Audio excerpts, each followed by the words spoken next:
안녕하세요, 여러분. 지난 영상에서 S&P 500이 고점인데도 사야 하는 이유 말씀드렸죠?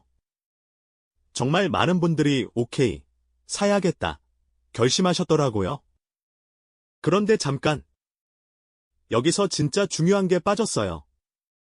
바로 어디서 사느냐인데요. 이거 잘못 선택하면 10년 후 1억 벌었는데 그중 수백만 원을 그냥 세금으로 날리게 됩니다. 똑같은 S&P 500인데 어디서 사느냐에 따라 세금이 2배 가까이 차이 날 수 있거든요. 오늘은 그래서 이 지긋지긋한 논쟁의 완벽한 종지부를 찍어드리겠습니다. 복잡하게 생각하지 마세요. 우리는 오늘 정답이 아닌 것부터 하나씩 지워나가는 속어법으로 접근할 거예요. 이 영상 하나면 여러분 머릿속 모든 의문이 해결됩니다. 자, 우리의 여정은 3단계로 진행됩니다. 첫째, 주의해야 할 함정부터 명확히 짚어볼 거예요. 둘째, 최고의 선택지가 뭔지 찾아낼 겁니다. 그리고 마지막으로 실제 숫자로 시뮬레이션해서 여러분 상황에 딱 맞는 답을 드리겠습니다. 그럼 시작해볼까요?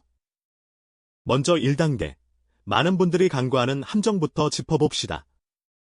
여러분, 혹시 국내 상장 ETF가 배당 소득세 15.4%고 미국 직투는 양도소득세 22%니까 당연히 15.4%가 낮다고 생각하셨나요? 숫자만 보면 그렇게 보이는데요. 여기 큰 함정이 숨어 있습니다. 바로 금융소득 종합과세요. 이게 뭐냐면요. 여러분이 ETF로 번 돈을 포함해서 이자, 배당 같은 금융소득이 연간 2천만 원을 넘어가는 순간 세금 계산 방식이 완전히 바뀌어요. 2천만 원까지는 15.4%로 끝나는데 그 초과분은 근로소득이랑 합쳐져서 소득 구간에 따라 세율이 올라가는 거죠. 소득이 높은 분들의 경우 최대 49.5%까지 적용될 수 있어요. 예를 들어볼게요. 10년간 열심히 모아서 1억 원 수익 냈는데요. 일반 계좌에 국내 상장 ETF로 갖고 있었다고 가정해볼게요. 2천만 원까지는 15.4% 내고 나머지 8천만 원은 본인 소득 구간에 따라 훨씬 높은 세율이 적용될 수 있어요. 물론 이건 장기 투자로 큰 수익을 낸 경우에 해당하는 얘기고 소액 투자자나 수익이 2천만 원 미만이라면 해당 안 되는 부분이긴 해요. 그런데 장기 투자 목적으로 S&P 500 하시는 분들은 결국 수익이 커질 가능성을 염두에 두셔야 하거든요. 게다가 건강보험료 문제도 있어요. 금융소득이 직장 가입자는 2천만 원, 지역 가입자는 1천만 원 넘으면 건보료 산정 기준에 포함돼요. 매달 내는 건보료가 갑자기 올라가는 걸 경험하실 수 있다는 거죠. 반면 미국 직투는 어떨까요? 배당은 금융소득 종합과세 대상이 될 수 있지만 매매 차익은 수익이 1억이든 10억이든 분리과세로 22%에서 끝나요? 다른 소득이랑 섞이지 않고 당연히 건보료에도 영향 없어요. 깔끔하죠? 여기서 한 가지 더 중요한 차이가 있어요. 국내 상장 ETF는 손익통산이 안 돼요. 여러 종목 투자해서 한쪽은 이익, 다른 쪽은 손실 봤을 때 이걸 합산해주지 않아요. 이익 본 종목에서는 세금 그대로 떼가고 손실은 나 몰라라 하는 거죠. 미국 직투는 모든 종목의 손익을 합산해서 순수익에 대해서만 과세해요. 게다가 연간 250만 원까지는 아예 세금 면제해주는 기본 공제도 있고요. 국내 상장 ETF는 그런 거 없습니다. 그래서 첫 번째 원칙은 이거예요. 장기 투자 목적으로 큰 수익을 노린다면 일반 계좌에서 국내 상장 ETF 투자는 신중하게 고민해 보셔야 해요. 특히 금융소득 2천만 원 넘을 가능성이 있다면 더욱 그렇고요. 자, 주의할 함정은 짚었으니 이제 2단계로 가볼까요? 2단계는 최고의 선택지를 찾는 겁니다. 다행히도 우리에겐 정부가 직접 준비해준 강력한 무기가 있어요. 바로 절세계좌 3대장 중에서도 가장 막강한 연금저축과 IRP입니다. 만약 여러분 투자 목적이 노후 준비라면 이 연금 계좌로 국내 상장 S&P 500 ETF 사는 게 정말 매력적인 선택이에요. 세 가지 이유를 말씀드릴게요. 첫째, 과세 이연이라는 시간의 마법입니다. 이 계좌 안에서는 55세 되기 전까지 세금을 단 1원도 안 떼가요. 눈덩이 굴릴 때 중간에 아무도 떼어가는 사람이 없는 거예요. 30년간 세금 없이 복리로 불어나는 겁니다. 둘째, 저율과세예요. 55세 이후 연금으로 받을 때 세율이 나이에 따라 딱 3.3%에서 5.5%만 내면 끝이에요. 미국 직투 22%, 일반 계좌 15.4%와 비교해보세요. 1억 원 벌었다고 치면 미국 직투는 약 2,145만 원 세금 내야 하는데 연금 계좌는 최대 550만 원만 내면 돼요. 똑같은 수익인데 세금만 1,600만 원 가까이 차이 나는 거예요. 그리고 셋째, 세액공제입니다. 연간 최대 900만 원까지 넣으면 연말정산 때 최대 16.5%, 그러니까 148만 5천 원을 그대로 돌려줘요. 900만 원 투자하는 순간 국가가 여러분한테 16.5% 확정 수익을 보너스로 얹어주는 거예요. 시작부터 플러스 수익인 셈이죠. 물론 조건은 있어요. 55세까지는 못 찾는다는 거, 중간에 깨면 받았던 세금 혜택 다 토해내야 하고요. 그리고 세액공제는 소득이 있어서 세금 내는 분들만 받을 수 있어요. 하지만 이 두 가지만 괜찮으시다면 연금 계좌는 정말 강력한 선택지입니다. 자, 그럼 노후 자금은 해결됐고요. 그런데 이런 질문 떠오르시죠? 55세 이전에 써야 할 돈은 어디에 투자해야 하나요? 바로 여기서 오늘의 하이라이트가 시작됩니다. 드디어 3단계, 가장 뜨거운 전쟁터가 열립니다. 안쪽 코너에는 최신 무기로 무장한 ISA 계좌. 다른 쪽 코너에는 오랜 시간 왕좌를 지켜온 전통의 강자, 미국 직접 투자. 이 둘의 맞대결이 시작됩니다. 먼저 도전자 ISA의 무기부터 볼게요. ISA는 비과세 한도가 일반형 200만 원, 서민형 400만 원이에요. 한도 추가분은 9.9%로 분리과세되고요. 반면 미국 직투는 연간 기본공제 250만 원에 양도세 22%죠. 언뜻 보면 ISA가 좋아 보이는데요. 실제로는 각자 장단점이 있어요. ISA에는 몇 가지 특징이 있거든요. 첫째, 최소 3년 의무 가입 기간이 있어요. 3년 지나 만기되면 계좌 해지하거나 연금 계좌로 넘기거나 다시 3년짜리 ISA 재가입해야 해요. 이 3년 주기 때문에 복리 효과가 연금 계좌처럼 끊김없이 지속되진 않아요. 둘째, 만기 때 비과세 혜택 최대로 받으려면 ETF를 팔아서 수익을 실현해야 해요. 비과세 한도 추가분은 9.9% 세금 내고 다시 투자 시작하는 거죠. 3년마다 정산하는 구조라고 보시면 돼요. 반면 미국 직투의 특징은 이래요.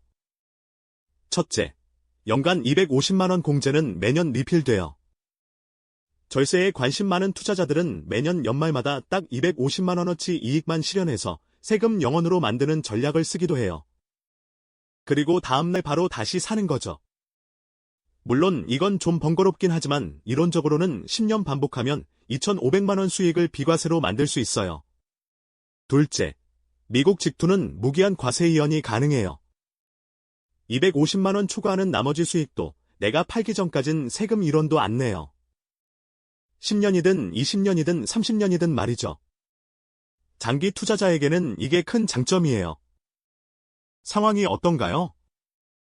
한쪽은 비과세 한도가 더 크고 세율도 낮은데 3년 주기 정산이 있고, 다른 한쪽은 세율은 높지만 무기한 보유 가능하고 매년 공제받을 수 있어요. 그래서 커뮤니티마다 의견이 갈리는 거예요. 둘 다 장단점이 명확하거든요. 잠깐. 여기서 헷갈리시죠? 그럼 100마디 말보다 하나의 숫자로 보여드릴게요. 실제 시뮬레이션 돌려봅시다. 여러분이 3년간 S&P 500 투자해서 총 3천만 원 수익 냈다고 가정해볼게요. 첫 번째 케이스, 미국 직투입니다. 여기서는 최선의 시나리오로 계산해볼게요. 절세에 관심 많아서 3년간 매년 250만 원씩 수익 실현했다고 가정하겠습니다. 물론 실제로 이렇게 하시는 분들이 많진 않지만 이론상 가능한 최대 절세 케이스로 보시면 돼요. 총 750만 원 비과세 혜택 챙겼네요. 남은 2,250만 원은 22% 양도세 내야죠. 세금 495만 원, 최종 실수령액은 2,505만 원입니다. 두 번째 케이스, ISA 계좌입니다. 3년 채우고 만기 해지했어요. 계산은 심플해요. 200만 원까지 비과세, 나머지 2,800만 원은 9.9% 과세. 세금 약 277만원, 최종 실수령액은 2,722만 원입니다.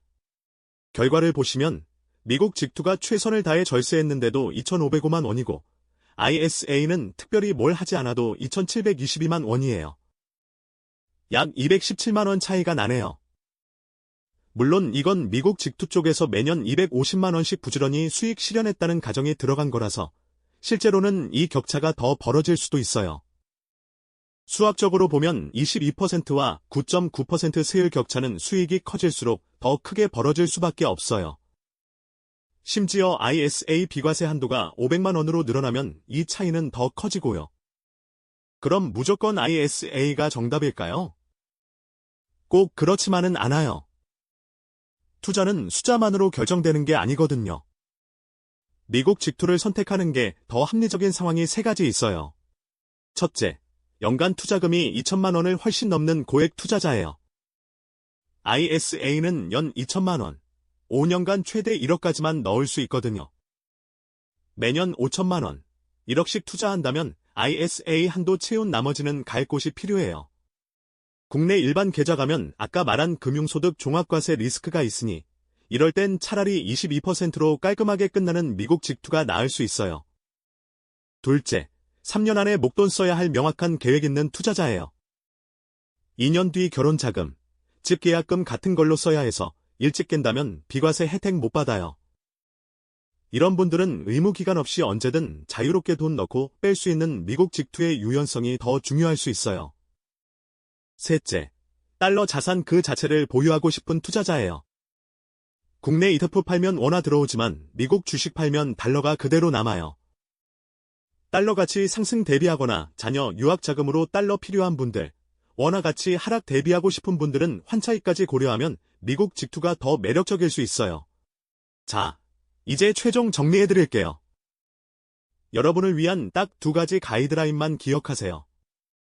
첫째, 3년 이상 장기 투자 가능하고 연간 투자금 2천만 원 이내라면 ISA 계좌에서 국내 상장 ETF 투자하는 게 세금 측면에서 매우 유리해요. 절세 혜택이 정말 크거든요. 둘째, 하지만 ISA 3년 의무기간 부담스럽거나 투자 규모가 억 단위로 크거나 달러 자산 보유하고 싶다면 미국 직투가 더 합리적인 선택이 될 수 있어요. 그럼 어떤 종목 고르면 될까요? ISA 활용하신다면 국내 상장 ETF 중 총비용 제일 낮은 걸 고르세요. 미국 직투 선택하셨다면 S&P 500은 SPY, 나스닥은 QQM이 현재 가장 효율적입니다.